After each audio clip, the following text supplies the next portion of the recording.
ಸಿದ್ದರಾಮಯ್ಯನವ್ರದ್ದು ಭಾರಿ ಮೌನಕ್ಕೆ ಶರಣಾಗಿದ್ದಾರೆ. ಇದಕ್ಕೂ ನನಗೂ ಸಂಬಂಧನೇ ಇಲ್ಲ ಗೊತ್ತಿಲ್ಲ. ಯಾಕೆಂತಂದ್ರೆ ಪಕ್ಷದ ಅಧ್ಯಕ್ಷರು ಕ್ರಮ ಕೈಗೊಂಡಿದ್ದಾರೆ, ಹೇಳಂಗಿಲ್ಲ ಬಿಡಂಗಿಲ್ಲ ಇವರು. ಹೌದು, ಹಂಗಾಗಿತ್ತು ಪರಿಸ್ಥಿತಿ. ಅವರು ಪಕ್ಷದ ಅಧ್ಯಕ್ಷರಿಗೆ ಹೇಳ್ತಿದ್ದಾರೆ. ಈಗ ಇವರು ಪಕ್ಷದ ಅಧ್ಯಕ್ಷರು ಇದಕ್ಕೂ ನನಗೂ ಸಂಬಂಧನೇ ಇಲ್ಲ, ಇದೇನು ನನ್ಗೆ ಸಂಬಂಧಪಟ್ಟಿದ್ದಲ್ಲ ಅಂತ ಅವ್ರ ಪಾಡಿಗೆ ಅವ್ರು ಆರಾಮಾಗಿ ಓಡಾಡ್ಕೊಂಡು ಅವ್ರ ಪಾಡಿಗೆ ಅವ್ರು ಇದ್ದಾರೆ. ಹೌದು. ಮತ್ ನಿಮ್ದು ಆರ್ತನಾದ ಇವ್ರದ್ದು, ಹೇಳೋರಿಲ್ಲ ಕೇಳೋರಿಲ್ಲ ಇವ್ರಿಗೆಲ್ಲ. ನಿಮ್ಮಂತ ಹಿರಿಯ ಸಚಿವರು ಯಾರಿಗೆ ಹೇಳ್ತಿದ್ದೀರಿ ಅನ್ನೋ ಗೊತ್ತು ಗುರಿ ಇಲ್ಲದೆ ಸ್ಟೇಟ್ಮೆಂಟ್ಗಳು ಕೊಡ್ತೀರಿ, ನಿಮ್ಮ ಮಾತಿಗೊಂದು ಬೆಲೆ ಇಲ್ಲ ಅಂತಂದ್ರೆ ಎದಕ್ಕದಿರಿ ನೀವೆಲ್ಲ? ಹ, ಸತೀಶ್ ಜಾರಕಿಹೊಳಿ ಯಾರು, ಪರಮೇಶ್ವರ್ ಯಾರು, ಇವರೆಲ್ಲ ಯಾರ್ರೀ?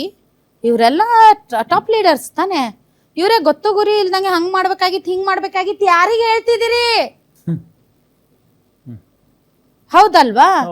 ಅಂದ್ರೆ ನಿಮ್ ಪಕ್ಷದಲ್ಲಿ ಹೇಳೋರು ಕೇಳೋರು ಯಾರು ಇಲ್ಲ ಅಂತ ಗೊತ್ತಾಯ್ತು ಇವತ್ತು. ನಿಮ್ ಪಕ್ಷದಲ್ಲಿ ಹೇಳೋರು ಕೇಳೋರು ಯಾರು ಇಲ್ಲ. ಯಾರು ತಗೊಂಡಿರೋದು ನಿರ್ಧಾರ? ಪಕ್ಷ ಅಂದ್ರೆ ಯಾರೀಗ?